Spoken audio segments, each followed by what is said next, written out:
আর ভাইয়েরে পাথর দিয়ে আমার ভাইয়ের নির্মমভাবে হত্যা করছে। আমার যারা বিধবা করছে আমি তাকে ফাঁসি চাই। হ্যাঁ, আমি অবশ্যই আমার বাবার হত্যার বিচার চাই। আমাদের এতিম বানায় ফেলছে, আমরা কোথায় থাকবো? আমার বাবাটা কিভাবে নিষ্ঠুরভাবে আঘাত করছে, পাথর দিয়ে কিভাবে মারছে, কিভাবে রাস্তায় ফেলে মারছে। হত্যায়ীদের ফাঁসি চাই, হত্যায়ীদের একান্ত ফাঁসি চাই আমরা। যে মিরপুরের মধ্যে ব্যবসা করছে সেইখানে তোলা নাই না, এখান থেকে নেই। ওনার কাপড় ছিল না শরীরে, কিভাবে ওনারে টর্চার করে মারছে। আমি আমার স্বামীর হত্যার বিচার চাই, আমার সন্তানের যে এতিম করছে তার বিচার চাই।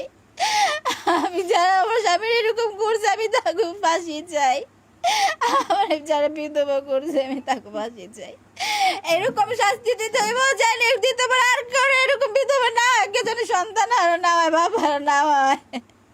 আপনারা বিচার করেন, আমার স্বামীর বিচার চাই।